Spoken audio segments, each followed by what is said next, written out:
berbahagia Ibu dan Bapak guru hebat. Salam guru penggerak. Perkenalkan, nama saya Nixon Pakekong, calon guru penggerak angkatan 10 dari Kabupaten Bolaang Mongondo Timur, Provinsi Sulawesi Utara.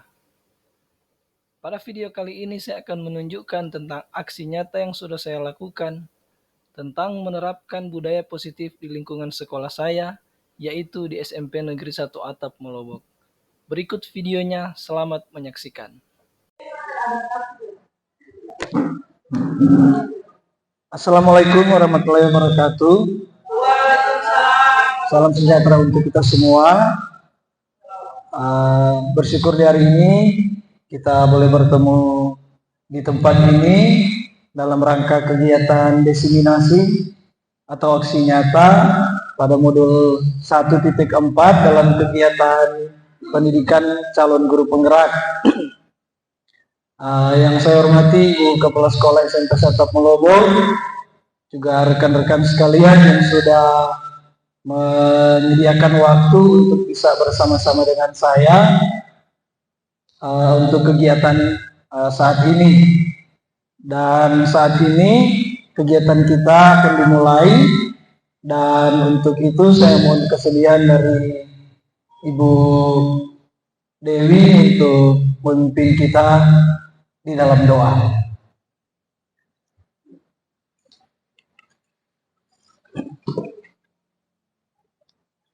Terima kasih atas kesempatan yang diberikan kepada saya. Assalamualaikum warahmatullahi wabarakatuh. Waalaikumsalam. Marilah kita berdoa sebelum melaksanakan kegiatan pada hari ini. Dan hari ini saya akan berdoa mengucapkan saya dalam besar. Bismillahirrahmanirrahim. Alhamdulillahirrahmanirrahim.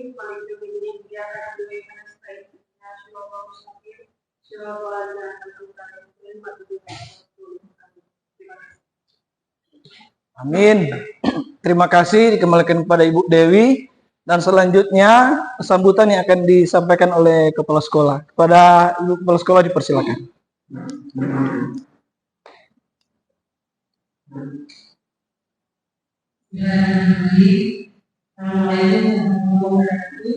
Waalaikumsalam.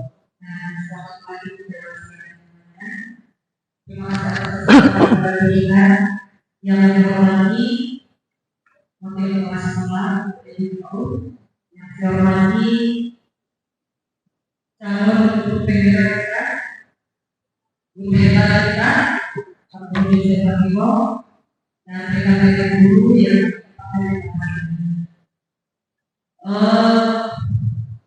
kegiatan kita pada hari ini awalkan kegiatan bersama besok, tetapi alhamdulillah dengan berkaca dari berbagai materi pada hari ini, yaitu budaya positif, yaitu sebuah alhamdulillah budaya positif yang itu diharap menjadi sebuah materi.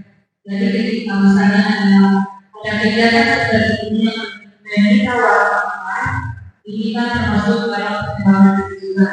Jadi secara koordinasi sampai memasak atau ini kemudian terus ada di sini. Jadi semua alhamdulillah kalau ini guru-guru yang ada di sini memang orang kita saling menghormati dan saling menghargai. Jadi Bapak Ibu, budaya positif ini yang akan dipaparkan kebetulan oleh Pak Dirjen kalau BPK alhamdulillah mungkin akan sebentar ada materi yang akan disampaikan. Di sini saya mengharapkan kepada kita selaku guru dan tujuannya nanti akan menjadi sesuatu kita sama-sama bagaimana budaya dari sekolah kita itu dalam bina yang baik, yaitu budaya sosialnya itu bisa dari kenyamanan, keamanan kita berada di sekolah, sehingga bagaimana kita itu melihat anak-anak itu, terutama bagi kita orang itu bagaimana anak-anak apa yang disiplin itu mungkin di budaya. Kalau dari saya, ketika kita berbicara tentang budaya itu tidak ada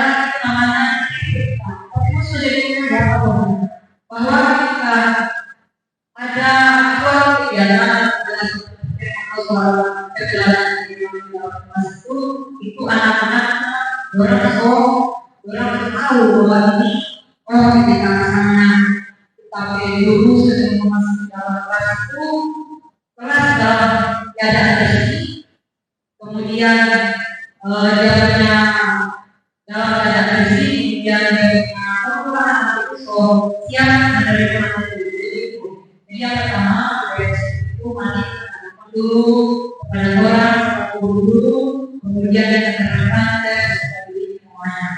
Jadi mungkin itu yang saya sampaikan, semoga apa yang akan disampaikan oleh kita hari ini kalau bergerak yang ada dari Allah, dan insya Allah untuk ke depan nanti akan ada dua lagi kalau bergerak yang akan menjadi kekuatan kita sekolah terus sekolah bergerak.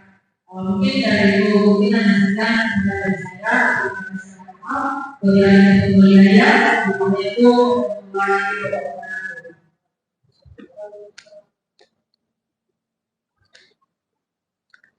Terima kasih dikembalikan kepada Ibu Kepala Sekolah yang sudah memberikan sambutan. Dan saat ini saya memohon bantuan juga kepada rekan saya Ibu Isti untuk bisa mengoperasikan ini karena ada pointernya tidak berfungsi, jadi mohon bantuan Ibu Isti untuk mengoperasikan ini laptop. Di sini juga kita Kang. Oke Bapak Ibu, seperti yang ada di depan Bapak Ibu sekalian. Nah ini adalah paparan LUI yang merupakan tugas aksi nyata pada modul 1.4 dalam kegiatan pendidikan guru penggerak. Jadi Bapak Ibu, kita akan kita akan coba belajar tentang apa itu budaya positif. Namun sebelum kita lanjut ke materinya, kita akan ice breaking dulu sejenak untuk melatih bagaimana kita bisa berkonsentrasi. Oke, bisa ya Bapak Ibu? Permainannya atau ice breakingnya sederhana sekali. Cuma disuruh menyebutkan warna, jangan baca dari tulisan. Oke, bisa ya? Sebutkan warnanya, bukan tulisannya. Oke, kita mulai dulu dari ini.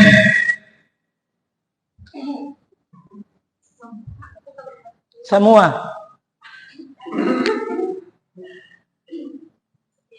Hijau, merah, biru, kuning, biru, hitam, merah, hitam, hijau, ungu, Coklat. coklat, kuning, merah, biru, coklat, kuning, coklat, hijau. Dewi. DP warna yang sebutkan, bukan DP tulisan.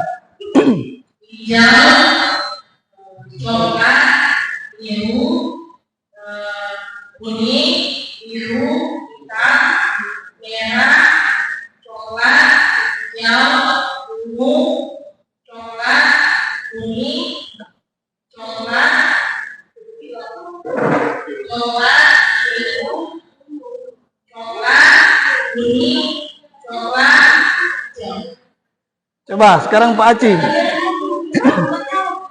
Hijau, merah, biru, kuning, biru, hitam, Awas yang buta warna. kita hijau, ungu, coklat, kuning, coklat, biru, coklat, kuning, coklat, biru. Bir. Ayo Panel. Hijau, coklat, ungu, kuning, ungu, biru, hitam, coklat,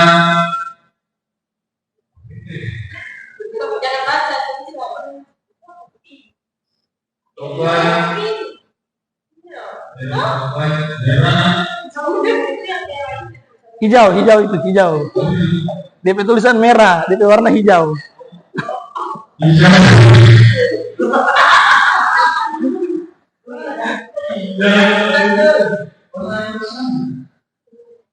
Merah itu merah.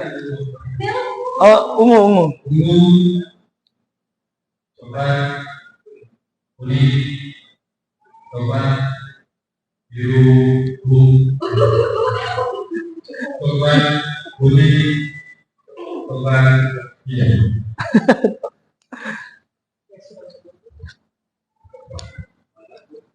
Oke, terima kasih Bapak Ibu sekalian.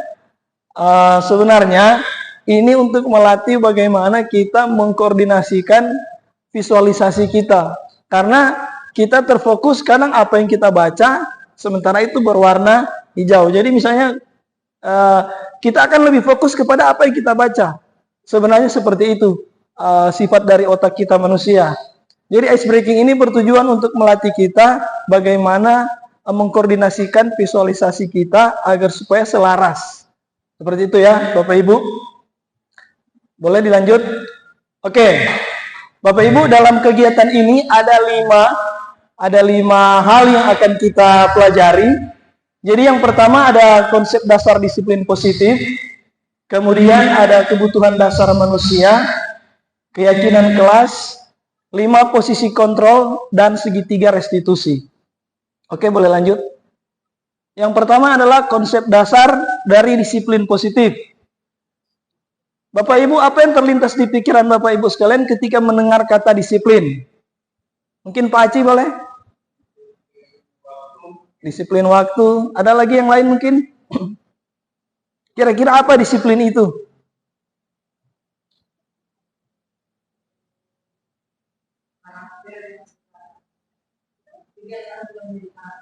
Sebuah kebiasaan juga, ya bisa. Disiplin bisa jadi peraturan. Oke, Bapak Ibu, semua yang Bapak Ibu sampaikan tadi itu semuanya benar. Boleh lanjut? Konsep disiplin adalah segala sesuatu yang dilakukan seseorang pada orang lain untuk mendapatkan kepatuhan. Sementara apakah disiplin hanya dapat dicapai dengan hukuman? Bapak Ibu, apakah disiplin itu hanya dapat dicapai melalui sebuah hukuman? Misalnya, anak-anak kita terlambat datang ke sekolah. Apakah untuk mendisiplinkan anak yang terlambat itu hanya bisa dicapai dengan hukuman?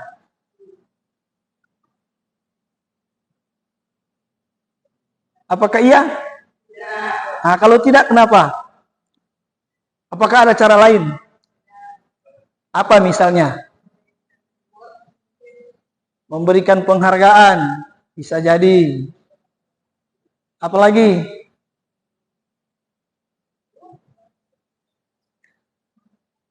Oke, dilanjutkan Bu Isti.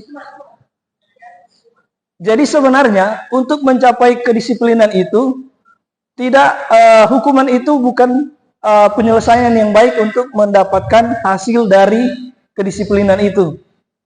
Ada juga yang menyampaikan tadi memberikan reward. Bapak Ibu pernah dengar bahwa kita itu dihukum oleh penghargaan. Pernah dengar? Pernah lihat orang yang justru dihukum oleh penghargaan? Pernah mengalami juga. Kemarin juga kan orang di sini pernah ada anak-anak yang ketika mau terima raport, ketika dia tidak lagi mendapatkan itu yang namanya reward, justru dia merasa bahwa dia berada di bawah. Jadi tidak selamanya penghargaan yang kita berikan itu dapat membuat motivasi intrinsik dari anak-anak itu untuk mencapai yang namanya kedisiplinan. Memberikan reward harus pada konteks dan keadaan yang tepat dan sesuai, namun itu tidak boleh berlangsung secara terus-menerus, karena anak-anak akan tergantung pada yang namanya penghargaan. Ketika ibu tidak lagi memberikan penghargaan, misalnya di dalam kelas tidak lagi dikasih ini, dia tidak akan lagi bersemangat, tidak akan lagi patuh kepada yang namanya disiplin. Oke Bapak Ibu ya. Nah, untuk mencapai disiplin positif, kita harus mengenal yang namanya nilai-nilai kebajikan. Yang ada di depan ini, Bapak Ibu, adalah nilai-nilai kebajikan versi profil pelajar Pancasila. Bapak Ibu, so hafal toh? Kan ada DP lagu. Sorry, ada DP lagu ini. Beriman bertawakal kepada Tuhan yang Maha Esa dan berakhlak mulia, mandiri, berakhlak kritis, berkebinekaan global, bergotong royong dan kreatif. Nah, jika ini bisa tercapai, maka idaman atau apa yang kita inginkan terhadap sebuah sekolah itu bisa tercapai. Sekolah yang aman, nyaman, dan menyenangkan. Apa saja yang Bapak Ibu ketahui tentang nilai-nilai kebajikan universal yang saya sampaikan tadi? Bahwa untuk bisa mencapai disiplin positif, kita harus mengenal dulu nilai-nilai kebajikan. Ada banyak nilai kebajikan, termasuk yang di awal tadi, nilai kebajikan versi profil pelajar Pancasila. Lanjut. Ini Bapak Ibu, ini ada nilai kebajikan menurut profil pelajar Pancasila, yang itu ada the 7 essential virtues, 7 nilai-nilai kebajikan esensial. Nggak salah cuma tadi kan? Nah ini, ada juga lagi nilai-nilai kebajikan yang sudah dibuat tabel-tabel dan kolom-kolom oleh menurut beberapa ahli. Lanjut Bu Isti. Bagaimana agar nilai-nilai tersebut dapat dipahami dan diterapkan oleh peserta didik dalam kehidupan sehari-hari? Lanjut. Untuk bisa memenuhi atau agar supaya nilai-nilai tersebut bisa diimplementasikan oleh anak-anak didik kita, kita harus mengenal ketiga hal ini. Teori motivasi, hukuman, dan restitusi. Lanjut Bu Isti.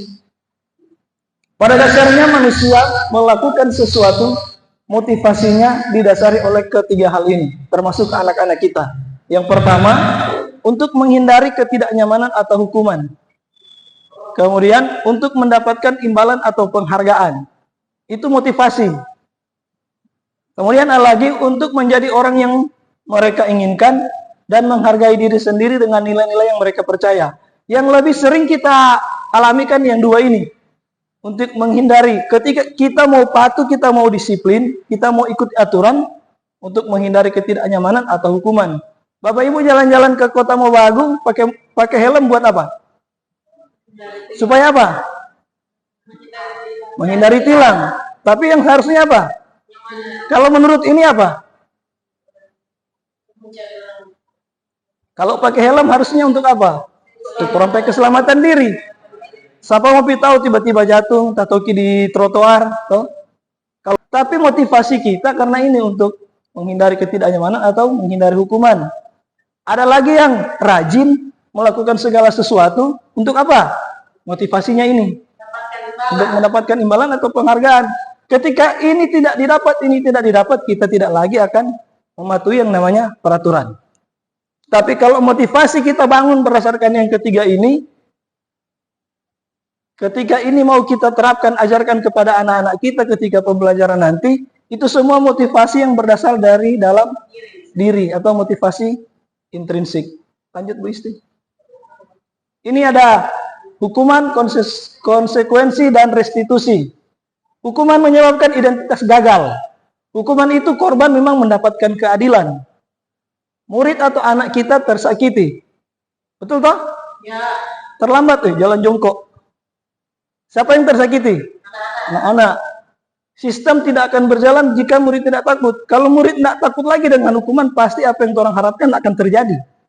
Ketika anak-anak itu tidak takut lagi dengan hukuman yang orang mau berikan. Misalnya, hari ini dia terlambat, Bapak Ibu ajar pakai lidi. Besok dia terlambat lagi. Kalau masih menerapkan hukuman, masih pakai lidi, itu sebenarnya enggak? Masih pakai lidi, sementara lidi sangat efektif. Sampai bulu. Hari ini bulu, besok dia terlambat lagi. Apakah bulu akan masih memberikan dia efek untuk bisa patuh, untuk disiplin? Nggak lagi, salah-salah mau ambil besi. Nggak mungkin toh. Seperti itu. Kemudian selalu akan bertanya, peraturannya adalah kamu harus, seperti itu. Ketika kita menerapkan hukuman kepada anak-anak, sifatnya negatif, modenya paksaan. Kemudian ada identitas sukses. Di sini, disiplin, konsekuensi, korban bisa diabaikan. Murid atau anak dibuat tidak nyaman. Ya, kalau konsekuensi begitu. Kalau mana terlambat, kalau mana tidak mengerjakan tugas, konsekuensinya adalah nilai tidak dapat. Apa dia nama? Memberikan anak konsekuensinya seperti itu. Kemudian memerlukan monitoring dan supervisi terus-menerus. Kemudian apa peraturannya? Mampukah kamu melakukannya? Terima kasih. Netral, stimulus respon. Kemudian ini, restitusi. Ini yang diharapkan bisa dilakukan oleh guru-guru ketika menghadapi satu persoalan terhadap anak-anak. Korban mendapatkan ganti, murid atau anak mendapatkan penguatan, murid belajar bertanggung jawab terhadap untuk perilakunya.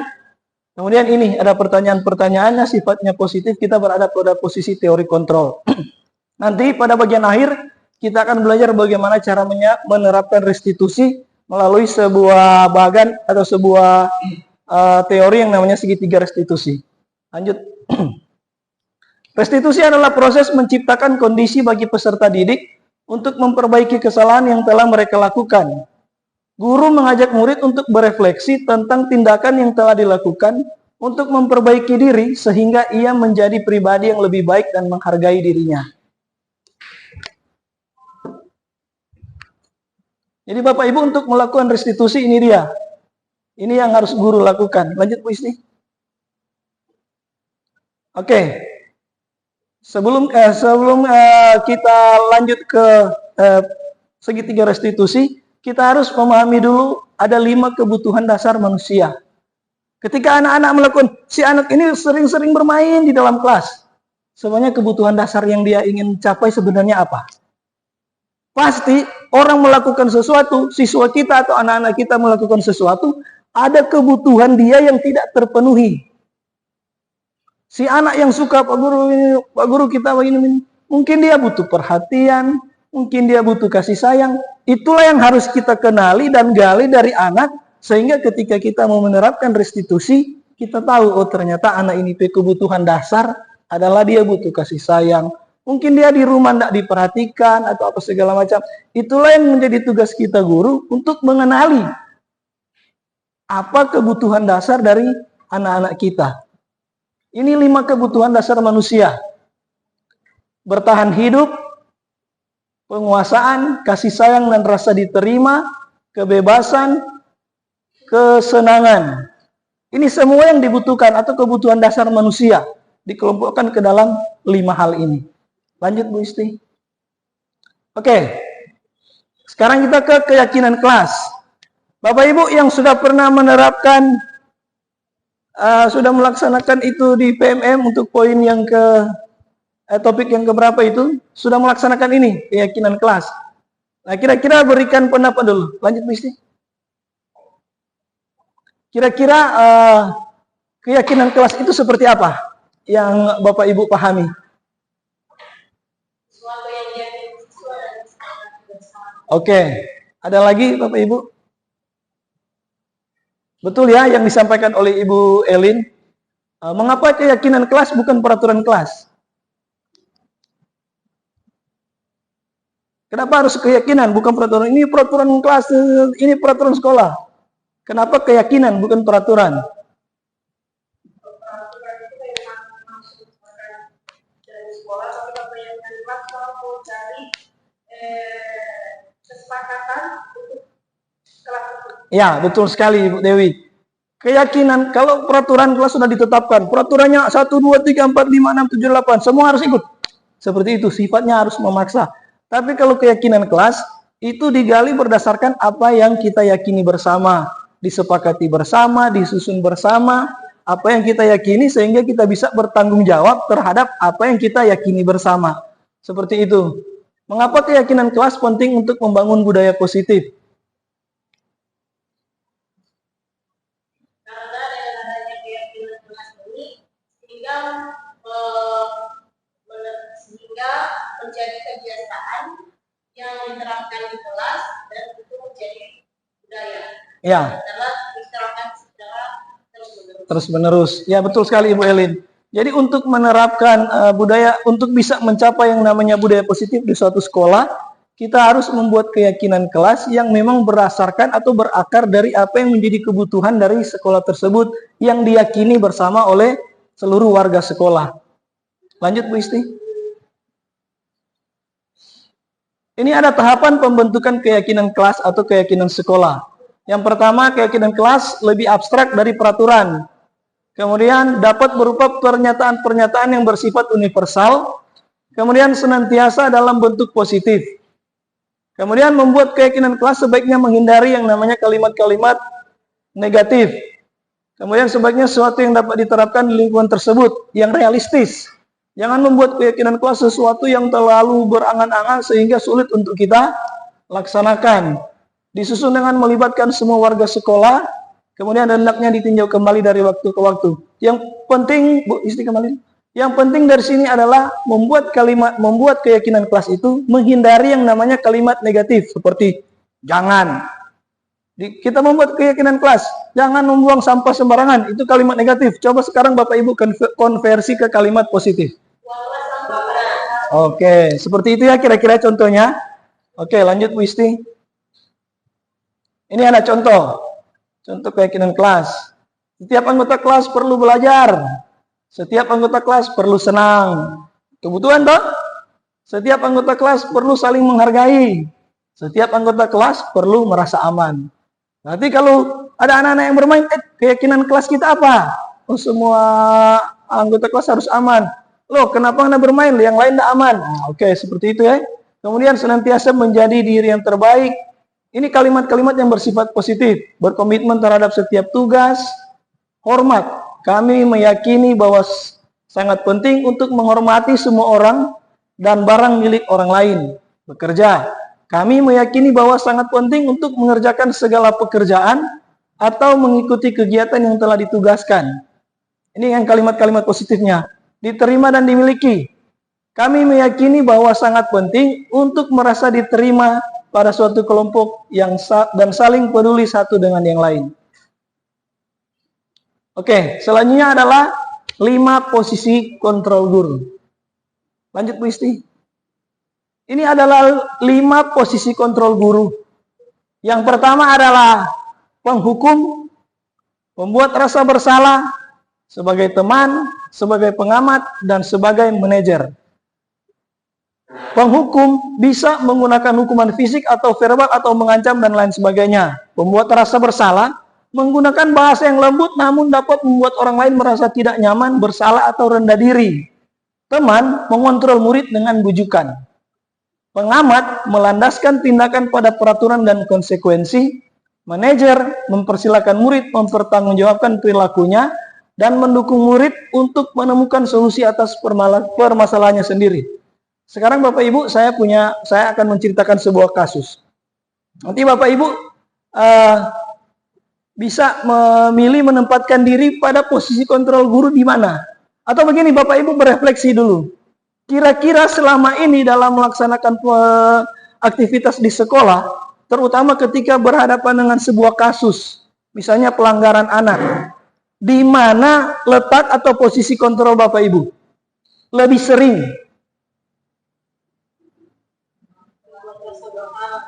Tunggu Bapak Ibu, terang mau apa dulu ya? Mau apa ini? Di sana ada gangguan. Oke Bapak Ibu, ini adalah 5 posisi kontrol dari guru atau kita sebagai guru. Nah, setelah Bapak Ibu membaca dan memahami ke-5 posisi ini, kira-kira selama ini Bapak Ibu ketika menghadapi satu permasalahan dengan anak atau dengan anak-anak kita, misalnya terjadi satu permasalahan, kira-kira Bapak Ibu menempatkan diri di mana? Ada yang menempatkan diri sebagai teman. Biasanya kalau posisi kontrol sebagai teman, dia akan bilang begini, nanti kok Ibu mau bantu ngana. Pokoknya kata-kata yang buju-buju. Ya buju-buju. Wah gitu. Atau di penghukum. Bapak Ibu, sebelum orang ini kebetulan karena di komite pembelajaran juga ini adalah ada salah satu materi pada lokakarya. Jadi Bapak Ibu setelah orang belajar ini ternyata kebanyakan orang ada di posisi pertama sebagai penghukum. Ya, memang kita harus mengakui, Bapak Ibu, sebelum kita belajar disiplin positif, kita belum tahu ternyata selama ini kita sebagai guru menempatkan diri dalam posisi sebagai penghukum. Nah, setelah ini kita akan belajar dan mulai menerapkannya di kegiatan sehari-hari kita di sekolah, bagaimana menjadi posisi sebagai guru dalam posisi kontrol sebagai manajer. Boleh ya Bapak Ibu? Kita menempatkan diri dalam posisi kontrol sebagai manajer. Perlahan-lahan Bapak Ibu. Kalau memang Bapak Ibu masih mau ada di tahap 4 atau tahap 3 boleh juga. Tahap 4 kan semua sini. Ini DP peraturan kan begini. Jadi DP konsekuensi seperti itu. Itu sebagai pengamat. Kalau sebagai manajer, nah untuk bisa menjadi posisi sebagai manajer, ada caranya atau ada teknik yang bisa dipakai. Lanjut Bu Isti. Ini namanya segitiga restitusi. Dalam segitiga restitusi ada 3 tahap yang Bapak Ibu akan lakukan untuk bisa menyelesaikan persoalan yang terjadi kepada anak-anak kita. Agar supaya kita bisa menempatkan diri dalam posisi kontrol sebagai manajer. Yang pertama atau pada landasannya yaitu menstabilkan identitas. Kemudian yang kedua adalah memvalidasi tindakan yang salah. Dan yang ketiga menanyakan keyakinan. Lanjut Bu Isti. Ini. Pada tahap menstabilkan identitas, Bapak Ibu ketika berhadapan dengan anak misalnya dia terlambat. Bapak Ibu kan kalau berada di posisi kontrol sebagai penghukum tanpa melakukan restitusi, Bapak Ibu langsung bilang, so tahu-tahu orang jam 7:30 sama sok kelas dia pengen terlambat mungut sampah. Sebagai apa itu? Penghukum. Tapi kalau mau menempatkan diri sebagai seorang manajer, maka Bapak Ibu harus mulai dulu dengan menstabilkan identitasnya. Mana terlambat? Siapa terlambat? Oh Pak Guru, kita bangun lat. Wajar. Semua orang pasti bisa salah, bisa terlambat. Kita stabilkan dulu DP identitas anak. Jangan langsung cek hukum tak selesai. Nah ada restitusi akhirnya tidak menyebabkan perubahan atau motivasi yang dari diri sendiri untuk berubah. Oh kita harus datang lebih awal. Karena hukuman tidak menyelesaikan masalah. Kita juga bisa bilang, Pak Guru juga dulu atau Ibu juga dulu ketika sekolah sering terlambat. Tapi yang terpenting dari situ, bagaimana kita bisa belajar dari kesalahan. Mungkin bahasa-bahasa seperti ini yang bisa kita sampaikan. Kemudian pada tahap yang kedua, validasi tindakan yang salah. Baru kita tanya, setelah kita menstabilkan identitas, baru orang tanya, siapa ngana terlambat, ada masalah apa di rumah atau ada apa? Kita kenali dulu. Orang validasi. Oh ternyata seperti ini Pak Guru, kita kok begini, kita kok di rumah seperti itu. Nah ketika kita bisa tahu dari situ, kita bisa, oh seperti itu ya. Kita bisa mengucapkan, oh terima kasih, sudah mau berbagi dengan Pak Guru. Baru kita masuk kepada tahap yang ketiga. Orang tanya, sebenarnya orang keyakinan apa? Oh Pak Guru, orang harus datang sebelum jam pelajaran dimulai. Berarti kita melanggar. Setelah itu kita harus menawarkan solusi terhadap permasalahannya dia. Ini. Misalnya dari yang terlambat tadi, kita tanya, kira-kira bagaimana dengan supaya tidak mau terlambat berikut. Jadi kita setelah kita menstabilkan identitas, kita memvalidasi tindakan yang salah, kemudian kita bisa juga memberikan solusi terhadap permasalahannya dia. Ketika Bapak Ibu berhadapan dengan anak di dalam kelas yang cuma bermain, kenali apa kebutuhan yang dia butuhkan. Yang tadi disampaikan, kebutuhan dasarnya apa sebenarnya yang tidak terpenuhi. Kemudian setelah itu Bapak Ibu bisa panggil, kemudian melakukan yang namanya restitusi melalui tahapan ini atau yang namanya segitiga restitusi. Nanti Bapak Ibu mungkin jika Bapak Ibu bersedia, saya punya 3 skenario kasus. Nanti saya akan bagikan di WA Group. Nanti Bapak Ibu boleh praktekkan. Ini saya sekedar berbagi saja. Nanti saya bagikan, kemudian nanti Bapak Ibu coba praktekkan dengan anak-anak. Nanti selanjutnya itu ketika dibiasakan, mudah-mudahan kedepannya kita semua di sini bisa ketika berhadapan dengan persoalan menggunakan yang namanya restitusi melalui tahapan segitiga restitusi. Oke Bapak Ibu, demikianlah pemaparan atau presentasi dari saya. Lebih dan kurangnya jika ada hal-hal yang kurang berkenan atau perkataan yang salah, mohon dimaafkan. Dan selanjutnya mungkin jika ada dari Bapak Ibu yang ingin bertanya, saya persilakan.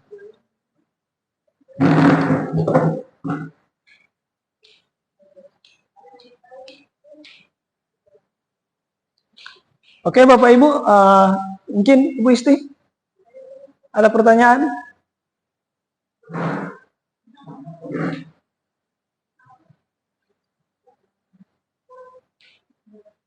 Oke, Bapak Ibu, jika tidak ada lagi pertanyaan, saya akan mengakhiri pemaparan luring aksi nyata disiplin budaya positif pada modul 1.4 dalam kegiatan pendidikan guru penggerak. Dan saat ini atas nama saya sebagai calon guru penggerak mengucapkan terima kasih banyak yang pertama kepada Kepala Sekolah SMP Negeri 1 Melobok, Ibu Arnila Sanggo SPDI, yang sudah sangat mensupport saya dalam kegiatan ini, juga kepada teman-teman sekalian, guru-guru yang sudah menyediakan waktu, boleh bersama-sama dalam kegiatan diseminasi ini. Sekali lagi saya mengucapkan banyak terima kasih, dan saya akhiri kegiatan atau pemaparan luring saya di saat ini dengan mengucapkan terima kasih banyak. Terima kasih.